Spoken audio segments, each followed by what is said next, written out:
the written, because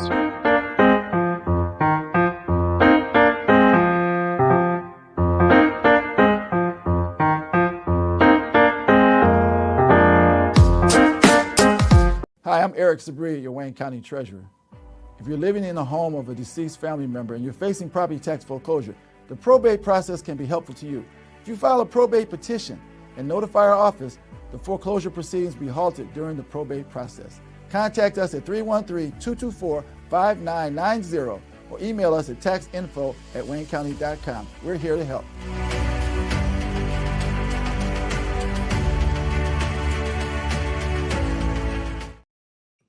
good morning, everybody, and welcome to another episode of The Week That Was. I'm Saeed Khan, and as you notice, we have a pane of four people. That's P-A-N-E, not P-A-I-N. And I assure you that none of our other regulars are sitting in a TSA line anywhere or stranded in either Dubai or Doha or other parts of the Middle East. I'm sure that they'll be coming on soon, but we are joined with one of our veteran attorneys, Joel Sklar, of course, labor and community activist Barb Ingalls, and of course, co-founder of Deadline Detroit, Allan Lengel. As far as our other two veteran attorneys, Bill Seikaly and Steve Fishman, they are, well, it looks like Fish has answered the call, and there is Steve. Entered the building. Elvis. Yes, he is in the house. I believe that veteran journalist Nancy Derringer will not be able to join us today, alas. But we now certainly have quorum, or what is that thing that you call a minion? Yes, minion. We have. Oh, here we go with the Yiddish again. Okay, let's go. Come on, man, you joined. I didn't want to go ahead and use it all before you got here. I mean, that wouldn't be cool. Anyways, well, it looks like we are now approaching week number 4 of the war in Iran, and President Trump is seeking $200 billion to fund a war that he claimed that he's already won. And it looks like negotiations have been underway, or depending on whom you believe, Iran has been calling him and begging him to go ahead and stop this. And I think, Alan, we've got a video which might shed light on what's really going on. It's unclear what, if any, actual conversations are happening with Iran. But one thing we do know is they won't be happening with Jared Kushner, a.k.a. Sheldon Cooper's evil twin. The Iranians have said they will not accept Jared Kushner or Trump's special envoy to the Middle East, Steve Witkoff, as negotiators. The Iranians have a nickname for Jared. They call him the Sorrowful Broomstick, which sounds better in Farsi. And it's weird that the Iranians don't want to negotiate with Trump's son-in-law, whose primary job experience before this was holding Ivanka's purse. It seems very unfriendly. They want J.D. Vance to be the point person on talks, which is funny. I mean, this is the first time anyone has ever wanted to talk to J.D. Vance. I think sorrowful broomstick in Farsi is also the same as the word Steely Dan. So, but I don't know. I'll have to get confirmation. We are now joined with veteran lawyer, sorry, not journalist, Bill Seikaly. So we have our full complement of lawyers on board. Well, some of the things that I'm hearing are, God help us all, that the ceasefire talks or the negotiations may happen in Pakistan. So stay tuned to that. But other developments are that before this war began, Iran was selling oil at a discounted rate to circumvent sanctions at about $67 a barrel, and it was producing somewhere along the lines of 1.1 million barrels a day. Today, Iran is actually producing 1.5 million barrels a day, and it is selling its oil at about $112 to $115 a barrel. It's actually making money. It doesn't have much incentive to have a ceasefire at this point. And perhaps more significantly, it's selling oil with the blessing of the United States, which has lifted some of these sanctions. And it is selling it to China, for one, not in US dollars, but in the yuan. And other countries, including Japan, are now starting to consider selling or buying their oil per Iran's demand in the yuan, which is, of course, going to wreak havoc on the US dollar, which monopolized the sale of oil on the global market. So much winning. Anyways, with that, your thoughts, Steve? I think we said this last week and the week before and probably the week before that. The biggest problem with all of this is, in addition to the fact that he's a lunatic, you can't trust one word that comes out of this government's mouth. And so we really don't know anything that's going on. And because as the comedians have been having fun with, it's to the left, it's to the right, it's in front, it's in back. The thing I found to be the most humorous, in a sense, is that the Iranians recognized what all the rest of us recognize, but Trump obviously doesn't recognize, that I'm going to sit there and talk to his son-in-law and some asshole real estate guy who knows nothing about the world, who knows nothing about politics. This is the people we're going to talk to.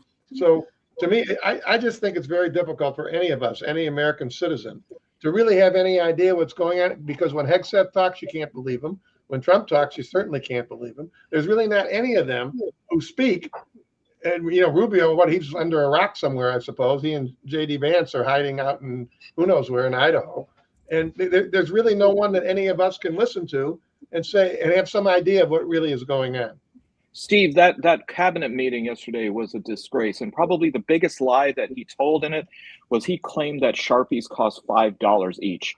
You go to any Dollar Tree, and I will bet you will find it cheaper. Anyway, Bill. They were special. Well, actually, there's the $1,000 ones that blew my mind. He talked about the $1,000 ones that he was giving away. I agree with everything Steve said. I just want to add a point to it. I think the most dangerous thing about this is that Trump comes out and talks about all these lies about what's going on and what negotiations are occurring and what he's doing and why he's doing it. You know who knows when he's telling the truth and when he isn't? The Iranians, because they're on the other side. And they get to use that and play it. And I think that's a big part of why they decided to go public and say, we're not accepting those two. I mean, I think there's a bunch of other good reasons. But the fact of the matter is they know what is the truth, what the truth is. We don't. And well, Bill, they also have some sophisticated technology that they can detect when his nose is growing. So that's also really helpful for them. Which happens to coincide with when his lips are moving. Yeah, exactly the same. I would like to know if the war is over and being wound down, which would be wonderful news. Why is he sending in the 82nd Airborne? Why is he sending in people whose job is to be on the ground? Yeah, I mean, I love when Trump kept saying we're negotiating, and Iran keeps saying we're not talking to them. It's interesting. In 2006, I remember one of my cousins in Israel telling me when Netanyahu talked about some things about the invasion in Lebanon there, and Nasrallah, the head of Hezbollah, spoke about it. Nasrallah was telling the truth, and Netanyahu was lying.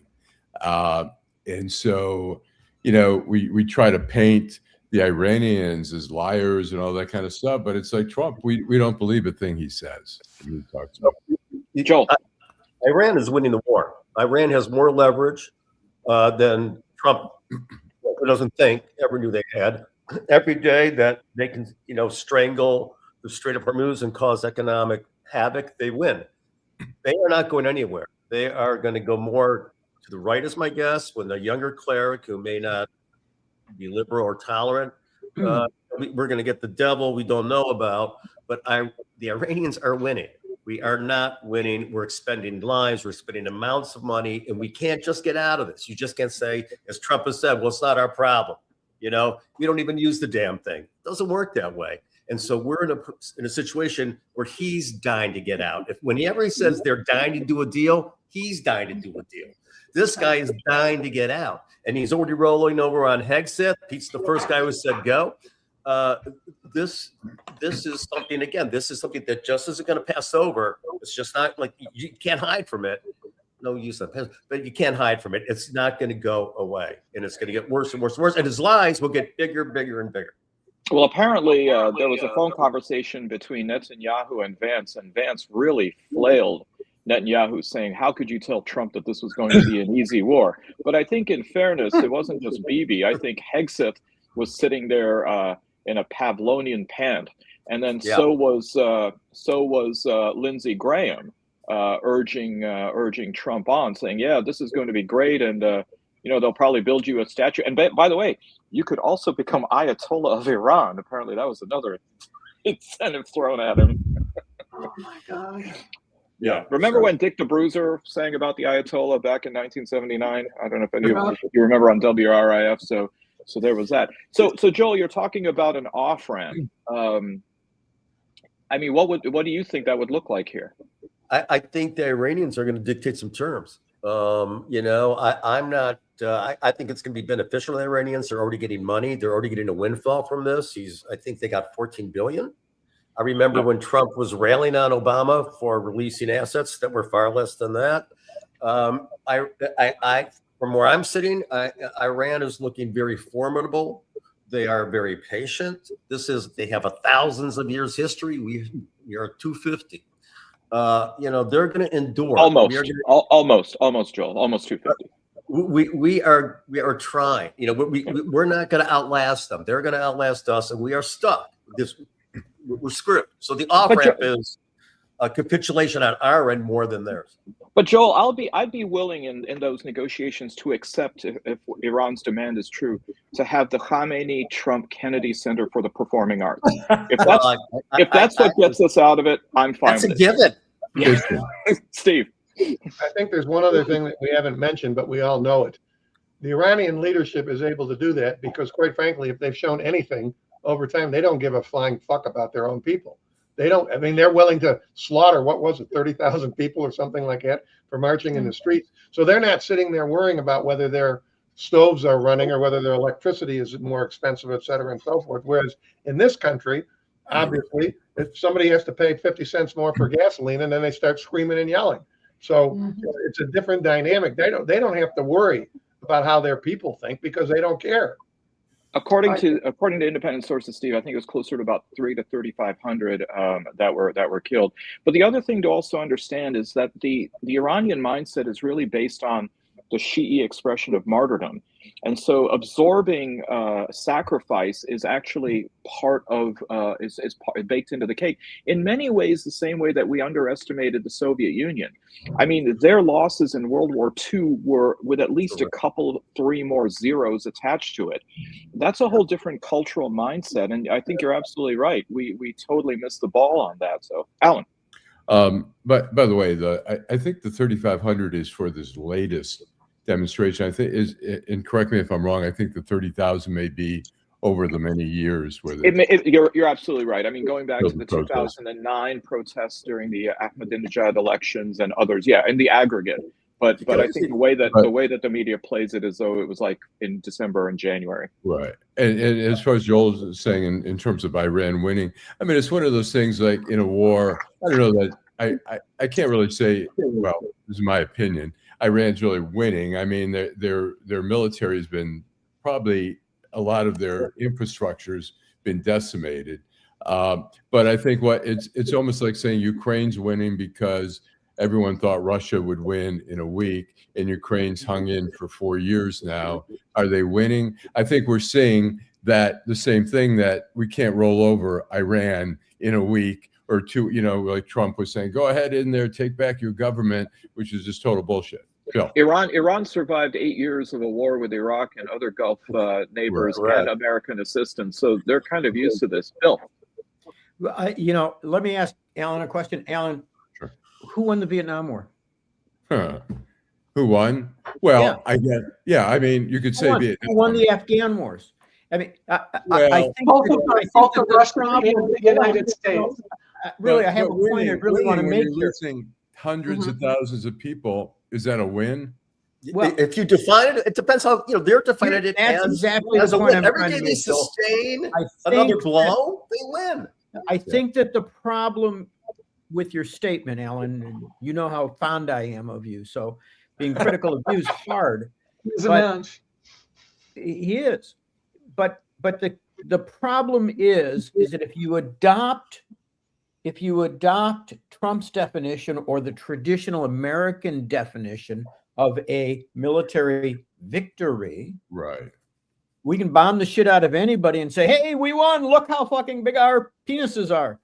Right. The problem is that if you play the long game and you look at what happened in Vietnam, the Viet Cong clearly won that war. No question about it. What happened in Afghanistan? with the Russians? What happened in Afghanistan with the Americans? They won that war. They're willing to play the long game.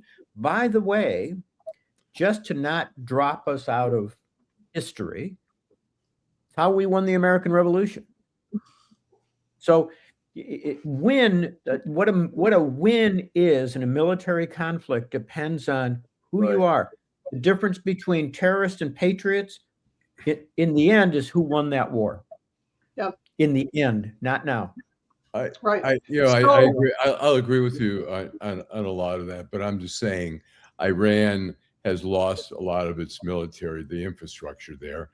So yeah, in the long run, can they buy it? They've got all the money. Can they get China? Can they go to North Korea to get your uranium or whatever? I mean, yes. They may get reparations from us. Yeah. Right. I mean, we're giving them money. We're giving them access to money that you're your enemy. You're feeding their war efforts. It's absurd what you're doing. So that argument doesn't make any sense to me. And undermining your own, position. Why do they need that $200 billion? So what's with the $200 billion that he's begging for? The war is over. We're not doing, we're doing all this, and they need another $200 billion. In the meantime, people are beginning to suffer even more. Inflation, what they're saying, is going to go up. It's going to double in the next couple months. If this doesn't, and even if it stops now, it's going to take forever to unfuck it. Well, Barb, one of the things we were talking about, Barb, earlier offline was that another key export from this region is actually fertilizer. Right. And for the American farmers, last year they were paying $240 a ton. And this year, right now, it's projected to have doubled to $480. Their margins are razor thin anyways. And I don't think that Trump is going to be able to subsidize them even further to get them out of this. He's going to say, you're on your own. And especially after imposing tariffs, which cut off their market, you're going to see some real dire straits for farmers, especially here in Michigan. And we all better learn how to can and preserve, because it's going to just get worse and worse. The problem with this is all of these issues that we're seeing were so painfully obvious, right? Nothing here was a surprise to anybody. The question I have are the people that you let go in your purge. Did you lose these people? Did you lose those people who had institutional knowledge, who knew everything that Saeed says you missed? My guess is there's no way that this was unexpected. There's no way that there weren't people who were steeped in this particular area who had gamed this out. I just refuse to believe that's possible. It just shows the utter incompetence of the administration, which has come back to roost, where the obvious has occurred because he's a fucking idiot and he's been advised by yes men sycophants who don't tell him the truth. They tell him there's some reporting out today on that there's a lot of reporting out today that people inside the White House are embarrassed about the messaging that's coming out, but nobody's saying anything to Trump about it. I mean, I think that you're absolutely right, Joel, but it doesn't just involve people who are gone. People who are there are afraid to say anything. I was wondering, Bill, what I'd seen Trump look like at that last cabinet meeting, and it was Ray Liotta at the end of Hannibal, where Lecter has basically unlidded him, and he's giving him broth through a straw. I mean, it was almost yeah, and it was literally that coherent. And of course, Stephen Miller, I'm sure, probably has had a taste here or there. But the idea that you were saying before about whether this is really about a military solution, Clausewitz said that politics or war is politics by other means. Is this really about politics of what's going on, or just simply padding Trump's cronies? And Joel, we've been here before. Ken Edelman and Richard Pearl and the other neocons were able to convince W, hey, we're going to be greeted by cakes and sweets being given to us. And I mean, it would have been actually a win if all our troops got was diabetes from that. But I mean, it was just utter carnage in Iraq. So anyway, but you know, he is a McCormick, who was the general in Vietnam who gave Lyndon Johnson, you know, we're going to be fine. Westmoreland. Oh, Westmoreland. Westmoreland. Westmoreland. Westmoreland. Right, and this is really, you know, this is in exponential. You know, Hegseth isn't as bright as he was, but he is egging this on because he's got some, you know, latent issues he's got to fucking deal with. This is completely irrational, and this is based all on a whim. This isn't based on logic. It's not based on deep thought. It's based on impulse. Trump admitted it. It's in my bones. It's a gut feeling. This is whimsy. It's fucked up because it's whimsy, and it's a war, and we're here. I hear that they're thinking about banning tinsel, tinfoil, and strings anywhere near the White House because you just dangle that and Trump will go in that direction. Steve. The one thing, I don't want to keep talking about this subject, but what Joel is saying leads me to remind everybody that when this guy was a businessman, he was a failure. And when things failed, there's a bankruptcy court or there's something else, or his father or whatever to bail him out. Now he's failing at something that involves the entire country. And that's the thing that makes me sick to my stomach. The fact that 70 million people were willing to vote for this guy, and it didn't cross their mind that he's the same person who was never successful at anything, whether it was casinos, the real estate, whatever it was. And then you think he's going to be different. The only difference is now it's all of us who are stuck with it. So he's not even a good grifter. Predators, you know. Well, I hate to disagree with Steve too, but he's been a very successful con man. He was on TV. He's been a very criminal. You know, he steals in the open. That's his sweet spot where he's amazing. At, you know, branding Trump vodka, Trump steaks. All those things are out of business. He bankrupted casinos. Yeah, I could run a casino and make money. And he's profiteering off the war. I mean, he's profiteering now. Yeah. He's you know, there's that bump. Somebody bet 15 minutes before whatever the announcement. I mean, you're not going to tell me somebody did not have insider information on the poly market to do this. That's absurd. I mean, there's nothing but outrageous, blatant corruption.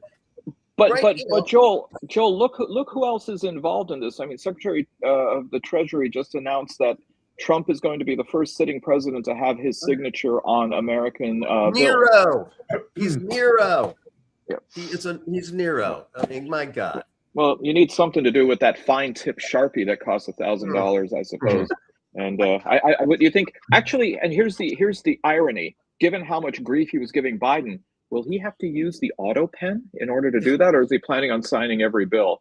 We'll have to go ahead and stay tuned. Steve, you mentioned bankruptcy, and something which was just simply ignored by the media completely was a Treasury report that has declared the U.S. as being insolvent. That's pretty harsh, and none of the minions on CNBC or Fox Business have been talking about this. We're in a real free fall when it comes to our economy and our financial credibility. Thoughts? Dollar's getting weaker. That's been true for a while. Catastrophic. It has been true for a while, and you're right.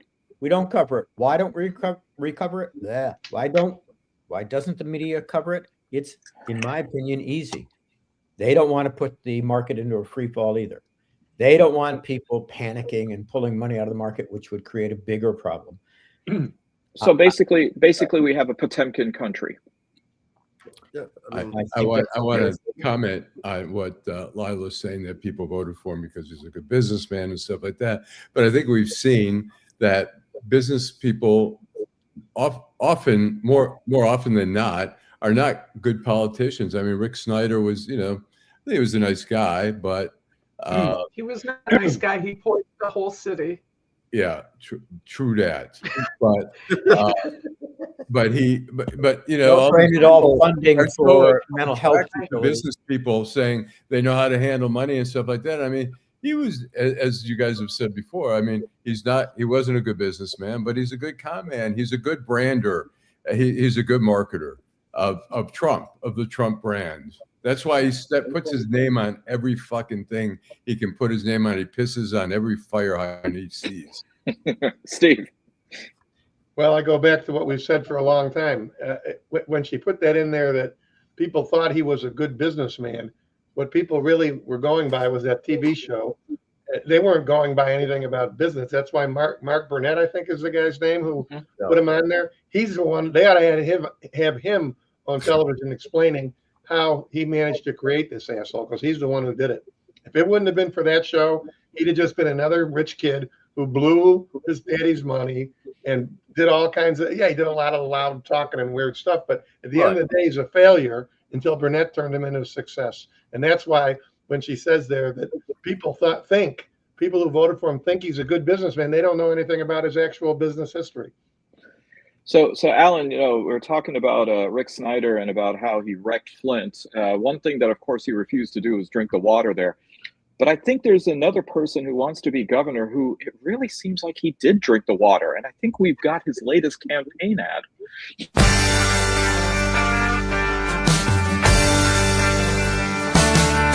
the heart of Michigan, 4 strings, 2 pair, John's coming, he got work to do.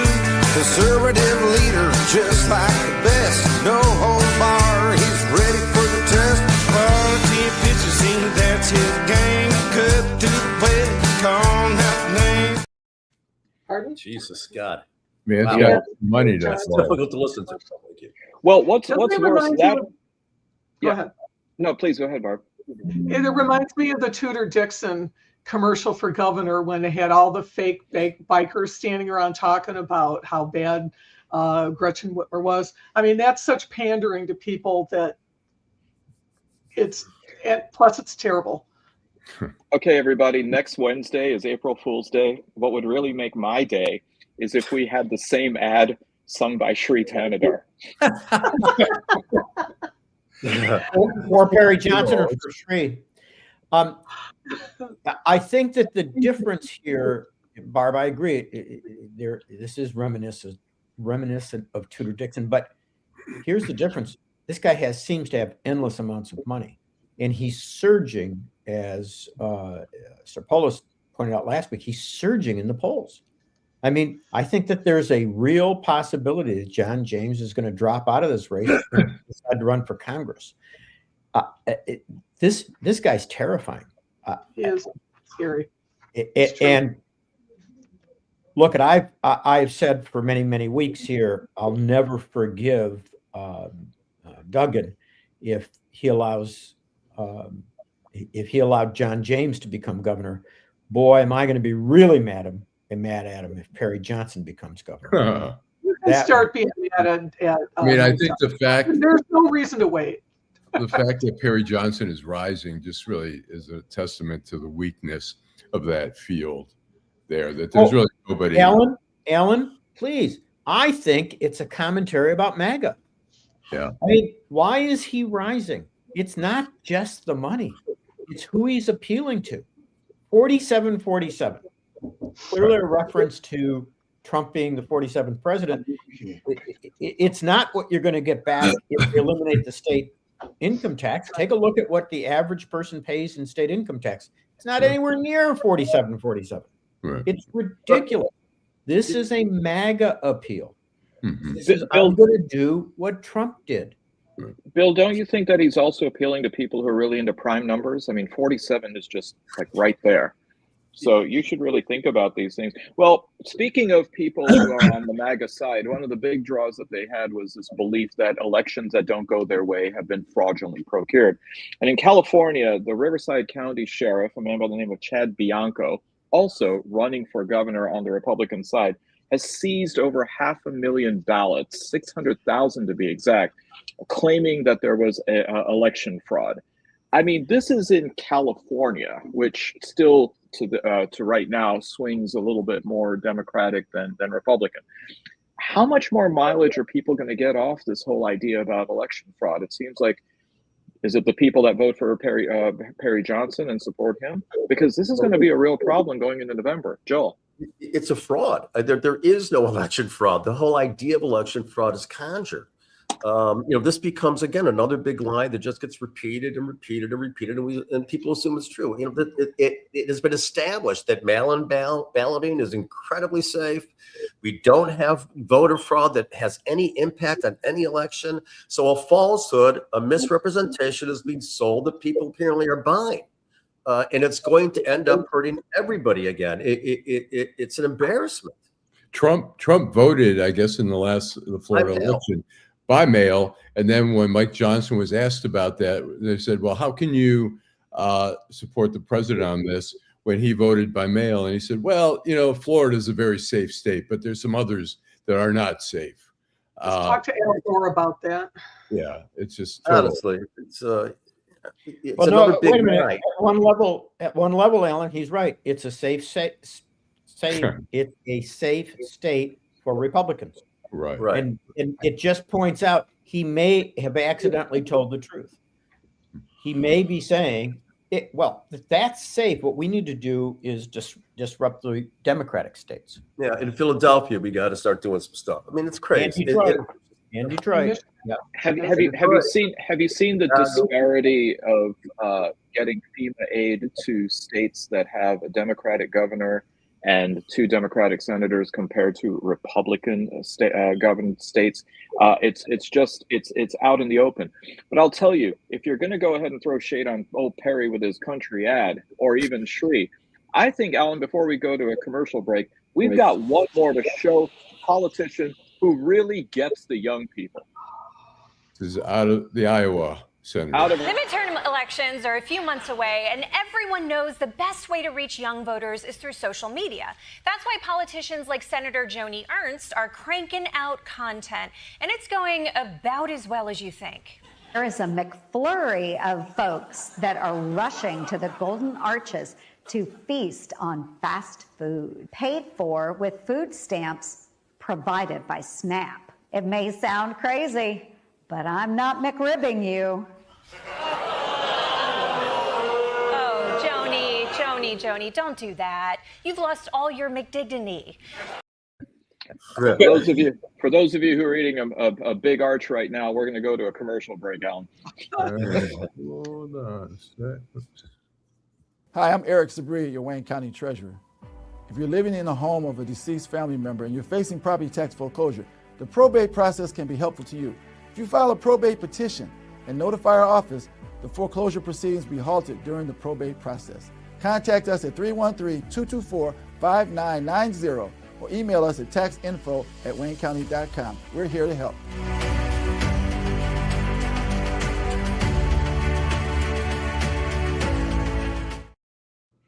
I'm sure if she would have tried that with Chick-fil-A, even they would have said, oh, hell no. They would have used profanity for the first time in their corporate history. But social media is certainly under the microscope right now. And this week, Meta and YouTube were found liable in a social media addiction case in California. And it looks as though there are more of these cases making their way across the 50 states. Steve. I was overjoyed to see those verdicts. And I'm starting to compare to when tobacco was first being attacked. And I really believe that there's not a jury in the country, as long as you can keep out the ones who live like this. This is going to continue to happen. The plaintiffs are going to win. I'm interested in what Bill and Joel think about it, obviously, because they do that kind of work. But it seems to me the plaintiffs are going to win over and over and over again because too many young people are suffering, and some of them are related to the people who are involved in the sitting on the jury. I think they can't win a case. Meta and them, they're going to lose every case. What do you guys? Opens up the floodgates of litigation, obviously, because you got a huge verdict, and the facts are going to be the same pretty much for everybody who has this screen time addiction and and these algorithms. So I think that is going to happen. My guess is what may also happen with all the money that Zuckerberg has. Maybe there'll be legislation will pass that may limit what he loses. This is such a corrupt government. It's so screwed that I wouldn't be surprised if some sort of legislative enactment was given that will limit what their losses that they're going to buy through Congress, through state legislatures. That's what scares me. Isn't that what they did with the guns? Sure. I believe so. You know, but you don't see litigation against gun manufacturers anymore. Here's the, if I could, here's the difference. First of all, I haven't been involved in this litigation, but I've read a lot about it, and I know attorneys who have been involved. What the social media organizations did was they got legislation passed that said they aren't responsible for what people post on their platforms. And that insulated them for a long time. That's not what this litigation is about. Mm-hmm. This litigation is about the algorithms and how they use it to get people hooked. That's why what Steve said is absolutely right. Unless, I mean, and I think this would be a hard pull, unless legislation is passed that gives them immunity for that, they can't win one of these cases, because there is no question these algorithms are designed to pull you in. And they use these algorithms no matter who you are. I mean, and no matter what age you are. That's right. No matter who you are. I mean, think about it. Every one of you, when you get on your smartphone or you get on your computer and you search something, something comes up that you weren't looking for, but it keeps coming up everywhere you turn in social media. It's because that's how these algorithms are created. I read an article today. The other way that it's getting used is this. You go on, and I made this mistake recently, go on Delta or some website and look at flights from here to there. Decide not to buy it, and then go back within 24 hours. The price is higher. Let me ask you this question. It's not because if Steve went on that same site and looked, he'd find my lower price from the day before. But because I looked twice, they're upping the price. This is very scary stuff, folks. Well, let me say this question. I have some clients actually that, their kids, all they do is game. They sit in front of a computer and they game. Is that going to become actionable? It consumes their time. The kids can't do anything else. They become, become fat and lazy essentially because they're in front of a screen and the parents go nuts. Is that going to become actionable? And it may.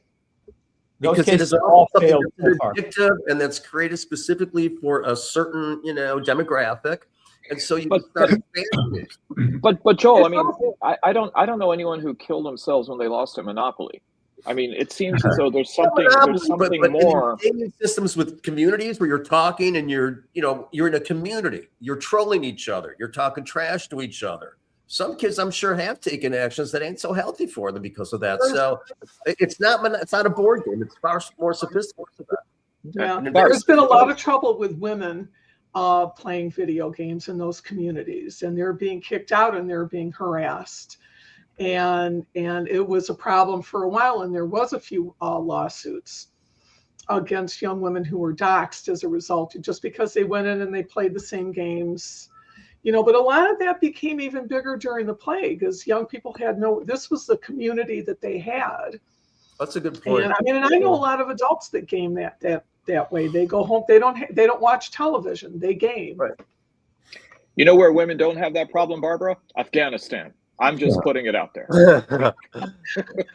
Or in Royal Oak here.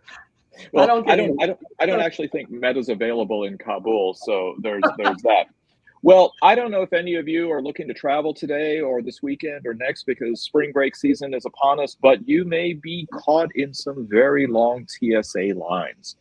You have, for example, in Atlanta, 6 hours, in Houston, Bush Intercontinental, 4-hour wait.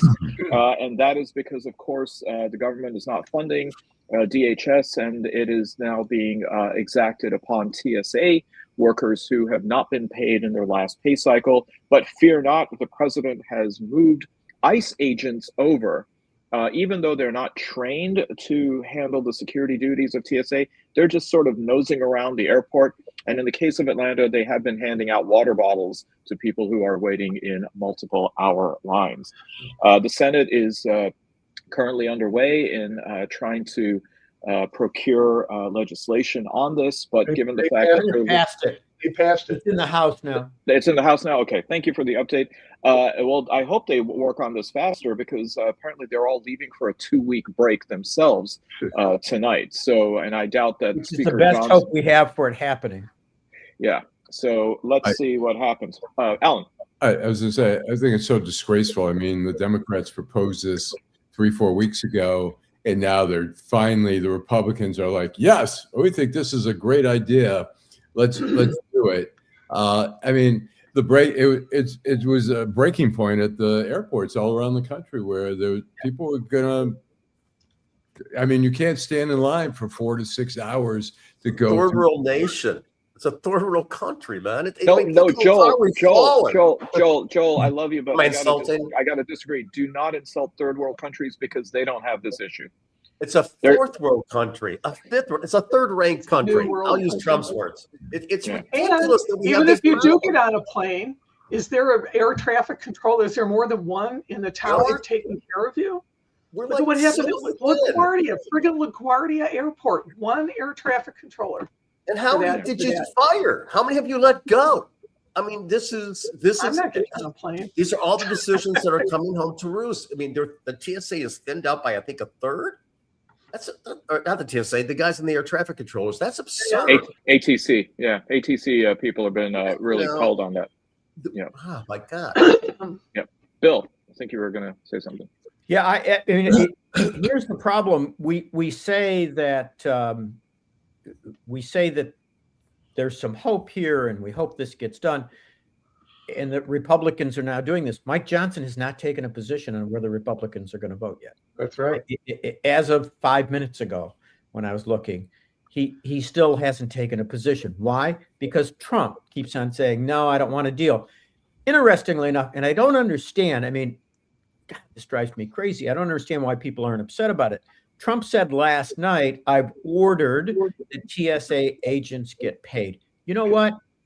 I believe that he probably could be moving money around. He could take money from ICE and get these TSA agents paid. Why the did he wait this long?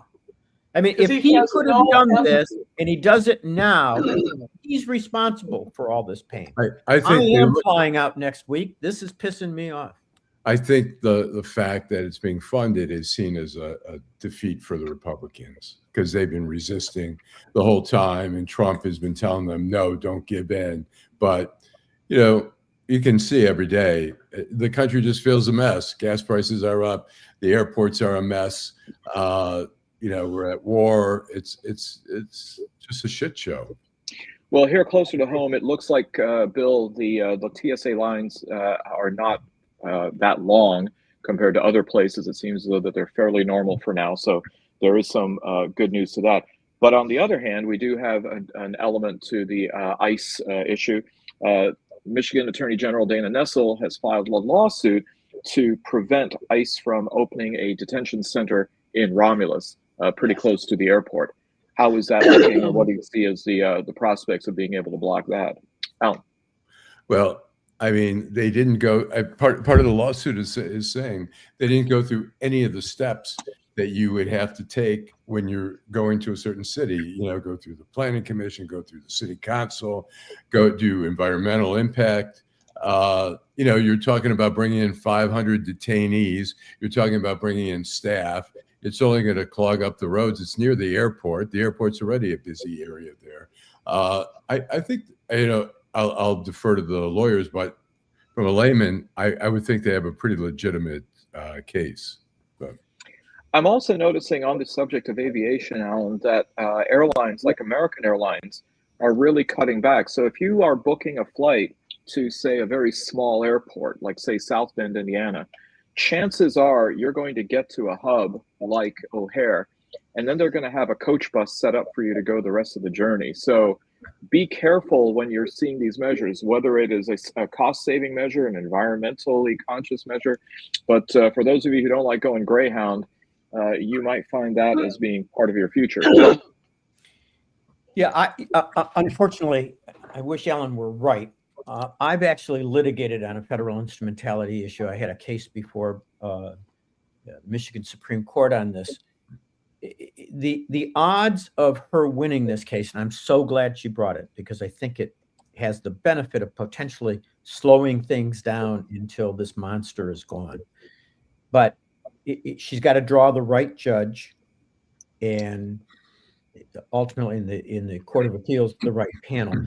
But the idea that any local official or local regulations can stop the federal government from building something the federal government deems necessary, those cases are very few and far between. There are a whole bunch of cases involving post office and other things where they just ignore all kinds of local regulations, and the federal court allows it, and has historically. Doesn't mean that I'm not rooting for her, and I'm glad she filed it. Yeah. So I know this is a story that's been reported, I think, on Deadline Detroit as well, Alan. Grosse Pointe, a parent of a student at Parcells Middle School, is suing the school district over a display of a Progress Pride flag, claiming that it is his First Amendment rights that are being violated. Parcells Middle School, mind you, was the alma mater of Jamie Ding, who currently is on a rampage on Jeopardy. So, yay, Jamie, keep going, fella. But what say you about the current controversy, and particularly the legal dimensions? Does this guy have a prayer in the world of claiming his First Amendment rights were violated? Yep.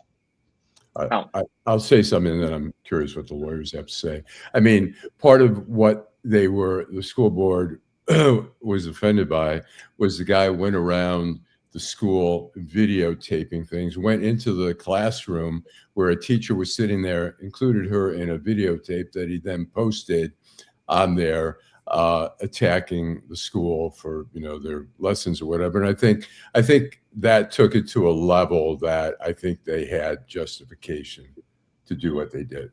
So. Yeah, I agree with Alan. Hey, I finally got 1 out of 3. to provide some meat on the bones for this story, as Alan describes, he went in, he videotaped this stuff, he posted it. What then happened was that the school district decided to ban him from school events because they determined, I think appropriately, that he was intimidating teachers and staff, and students. So, look, were his First Amendment rights violated, as his attorney claimed? Probably. But you know what? The First Amendment doesn't have unlimited rights. Right. If you're in there intimidating students and violating school policy, the school district has a right to stop you from doing that. That doesn't mean that he can't stand outside the school and rant all he wants to. But they do have the right to stop him from doing it on school grounds in which staff members and students are intimidated. Right. That's why I think he'll lose this case, but I don't think he cares about winning the case. I think he cares about being homophobic and trying to tear down people who are trying to defend diversity. But he's bringing danger to the school too. He's making them a target. Exactly. I mean, that's what we concern. That's terrifying. And so there's a justification. It's always a balancing test, for everybody out there. Typically, it's always a balancing of the state interest and your interest, essentially. And in this case, the state interest is going to prevail. It's not unlike, and I wanted to raise this issue with especially you, Saeed. They've got this. I can't remember what state. It's in Texas, I think, where there's legislation proposing banning Sharia law, which I think is very interesting, considering that they also have legislation all over the country requiring the posting of the 10 Commandments. Now, I'm not a Muslim, but my understanding of Sharia law is it's essentially like the 10 Commandments. We expect you to live like this. And if you look at it, it doesn't seem much different than the 10 Commandments. Saeed, what do you think? Well, first of all, I think you've stayed at a Holiday Inn Express so you could pass for a Muslim, so that's good enough. But then also, you're looking at something that is simply too vague and overbroad. is the reason that I don't eat pork because I don't like the pig, or is it because my religion tells me I shouldn't?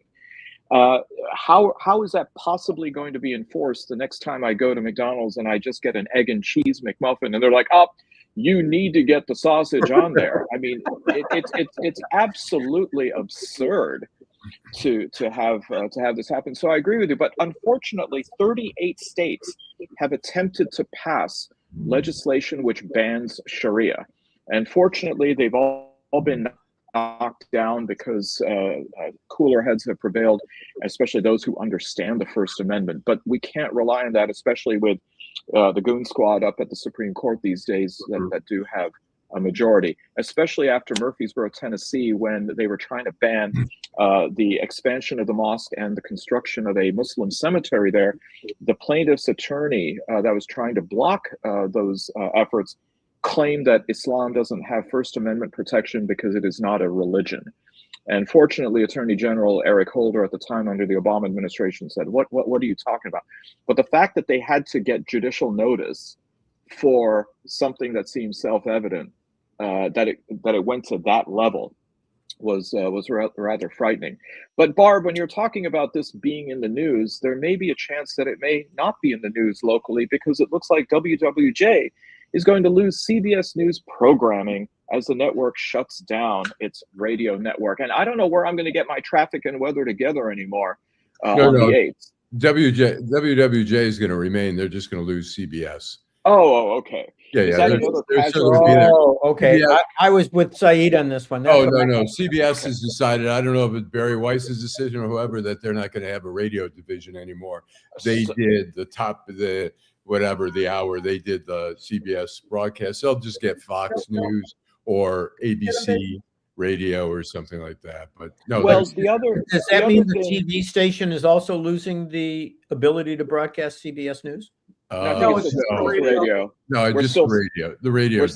We're still stuck with Tony Dokapil at 6:30, Bill. Terrible. But I don't know, Allan. I got to ask: can we put in a bid for Deadline Detroit to be the news supplier to CBS, to WWJ? I like that. I think if we just go from 910 to 950, just 40 points clicks up on the dial, we're going to be there. When I was at the Detroit News, Gary Baumgarten, who worked at WWJ, he was so good. He had a police radio in his car that he was the first on the scene for all these things. And so in the newsroom at the Detroit News, they had it tuned to WWJ to catch stories. And then but now it looks like they're going to be banning or restricting access to police scanners effective next month. So Gary and the other people who are into that, I don't know, but I know people who are deeply affected because their entertainment is just going to be shattered. There's an app you can get on your phone. I've listened to it as I go down Woodward. I'm coming back home late at night. I'll listen to like what's going on in the neighborhoods. It doesn't.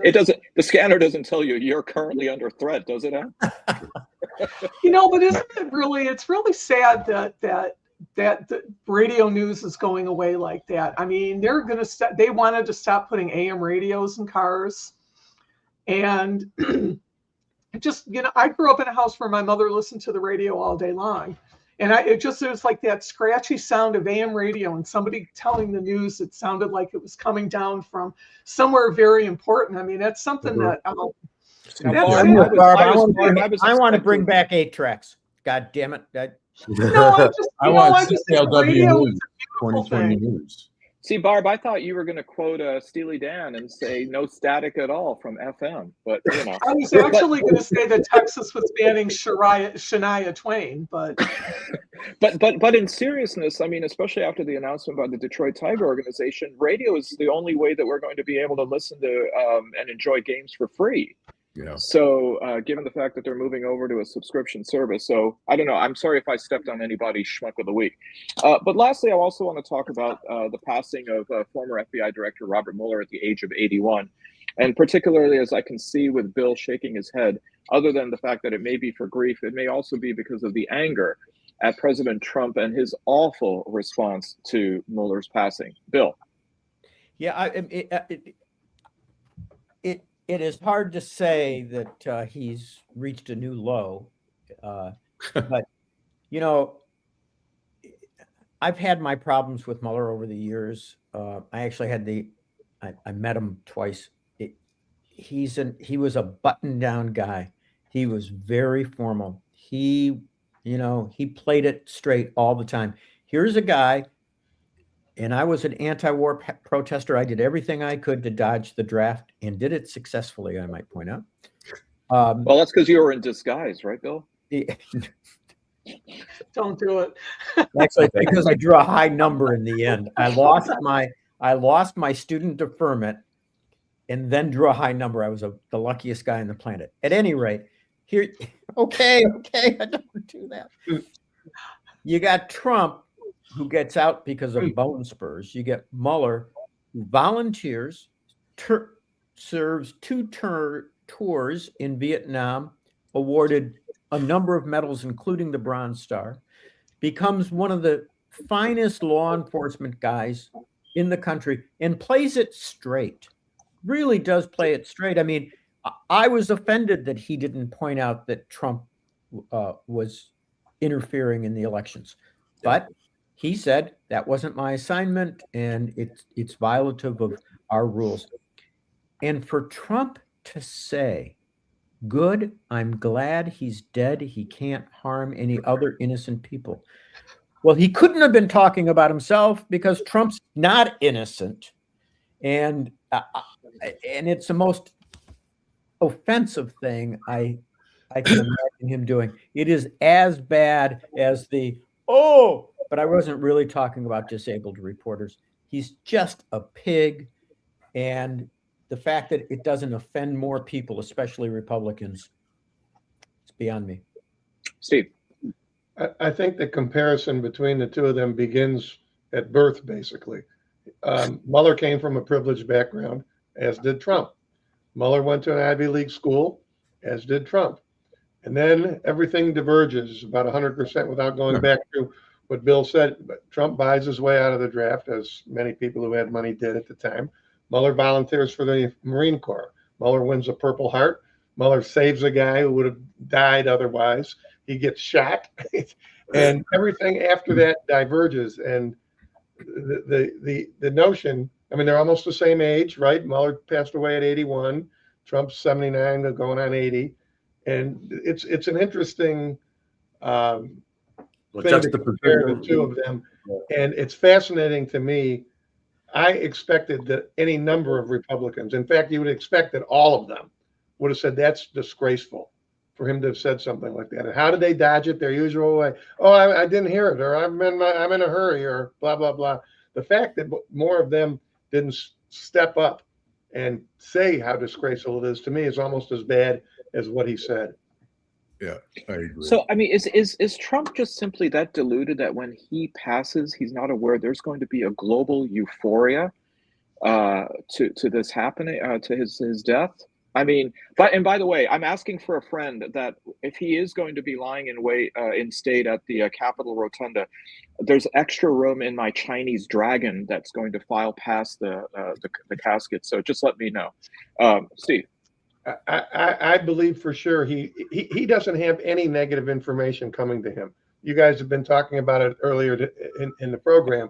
He's not hearing anything about what's really going on in the world. Yeah, I'm sure he doesn't read the newspapers at least. He watches TV and he only watches Fox News, and they're sycophants. I don't think he realizes that there'll be a collective sigh of relief all around the world.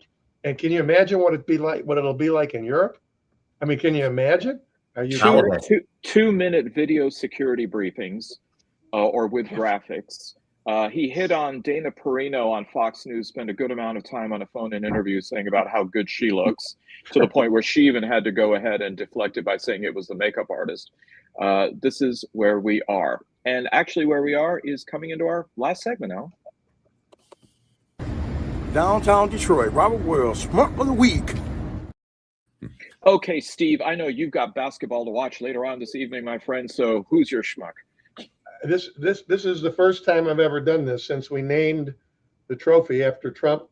But what we just discussed, he's my schmucker of the week.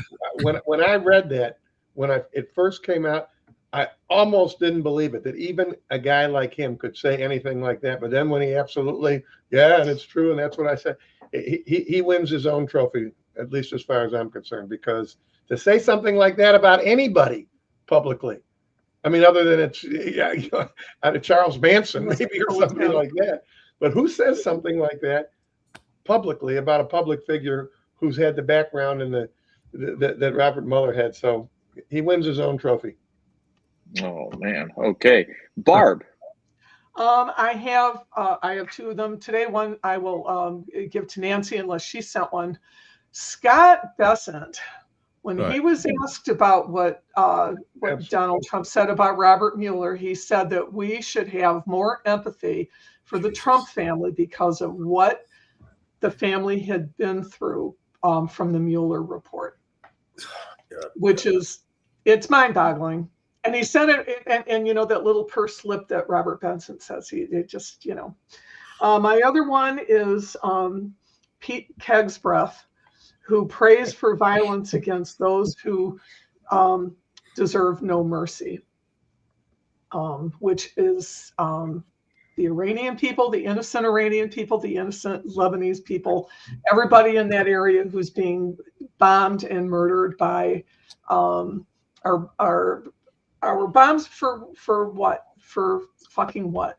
So I don't think Barb, Jesus very much. Hexeth reminds me of the Tom Cruise character in the movie Taps at this military academy, just overly zealous and it's beautiful, man. But by the way, his preacher is the one who called for the Senate candidate, the Democratic Senate candidate, Tallarico, to be crucified. And then he tried to backtrack and said, "Oh, I meant that he should convert to accept Christ," which I think he wasn't Jewish to begin with, or Muslim. I think he was already Tallarico was Christian. He's a Christian. He's very Christian. Bill. Well, you guys stole mine, but I have a backup, and I regret Nancy not being here. I happen to live in Bloomfield Hills, and you guys probably remember for about the last 3 years, there have been all these robberies of mansions in Bloomfield Hills, Bloomfield Township, and they've all been blamed on narco terrorists or Muslim organizations. However, this week, not very reported, a guy named Theodore Goolsby from where? Grosse Pointe was arrested for many of those break-ins that occurred between November and March. Wow. And those Grosse Pointers. These Grosse Pointers have been picking on us for a long time. I'm glad one of them is being held accountable. Bill, they have a lot of contempt. They have a lot of contempt for new money over there in the GPs. And did they say anything if the gay flag was a trigger? I'm sorry, say again. Did they say anything about if the gay flag was a trigger? Yeah. Not in the very short blurb that I read, and it was in the local Bloomfield Hills paper, the free rag, a free newspaper that gets issued. And it was interesting because it was one of the few places that I really read about it. Bill, do they deliver those in scrolls, or are those like actual newspaper? Just checking. Okay. Excellent. Joel. I'm going to go with the gentleman from Wisconsin by the name of Harry Waite. What Harry did is he was a big MAGA guy. He thought there was fraud in the 2020 election. So he tried to commit fraud in the 2020 election. His fraud was discovered because the system worked. And he was convicted of voter fraud earlier this week. That's a fucking schmuck. You proved that the system is not broken, that it works perfectly. And this idea that Trump says, well, non-citizens can't vote, they don't vote. It is, again, the big lies are just going to get bigger and badder. But Harry, man, you got what was coming to you. So Harry Waite is my schmuck of the week. All right. Allan. I'm going to go with a guy named Joshua Hall, who described himself as a libertarian for Trump. He put out on X, he put out a thing that said, breaking, former Democrat mayor of Detroit, Kwame Kilpatrick, says his friends in Wayne County who who oversaw the 2020 election, who have informed him that Michigan Governor Gretchen Whitmer and Secretary of State Jocelyn Benson personally ordered the shipment and counting of hundreds of thousands of fraudulent votes. And so I reached out, I said that to Kwame, and he said, that's absolutely, I never said that. Please put it out that I didn't say it. He called it fake news. And then interestingly, the responses on X to that posting was, we in Michigan have known this all along. We're beyond ready for them to be arrested and held accountable. And then someone else goes, treasonous Dems, they need to start going to prison. That's the danger of the internet, Yeah. So you're betting 50-50. I absolutely agree with you, Alan. 2 out of 4. I'm feeling like McGonagall. Saeed, Saeed, you're muted. You're muted. Natural. You're muted. There you are. Alan, tiny number. So take pride in that. Batting 500, man. Oh yeah. Anyway, I'm happy. One of mine is. Can you hear me? Yep. Not well. Can you hear me? Okay, hold on. All right. Now I'm mute. Here, let's see. There you go. All right. Whoops. No, you're muted again. You're muted. Muted. Oh, damn. Uh-oh. It's so sad. I think when you take out the headphones, you mute yourself. Okay, how's There that? you go. Okay. Perfect. Okay, so I've got a troika. First of all, Attorney General Pam Bondi for the ripple effect of her incompetence. Her alma mater, Stetson University Law School, is finding that donations are drying up just because they are affiliated or associated with her. Supreme Court Associate Justice Sam Alito for not recusing himself in a Boulder, Colorado related case regarding ConocoPhillips and Phillips 66 oil and gas companies, of which he holds at least $1 million in stock holding. And then our own little Napoleon, former ICE head or czar, Greg Bovino, who of course said some of the most awful things about migrants in very racist terms, claiming in the past some kind of privilege because he's Native American and a minority. So Another one of those hires. And on and on. Well, thank you for another wonderful episode of The Week That Was. Thank you for our audience for tuning in as you always do. Thank you, Bill. Thank you, Joel. Thank you, Steve. Thank you, Barb. And thank you with the last word always, Allan Lengel. Drive home safely. Steve, any predictions on the game tonight? We're going to win. It's going to be a great game. It'll be a lot of fun to watch. But I'll tell you what, those who stay up and watch Michigan State against Connecticut. So that's going to be a great game with two lunatic coaches who are excellent coaches, but are lunatic. Great coaches. That's going to be a lot of fun to watch. Yeah. I intend to stay up and watch. I'm certainly watching our game, but I'm going to watch that one too. Yep. Okay, go Blue, go Spartans, no Duke. All right, take care, everybody. Have a great week. Bye.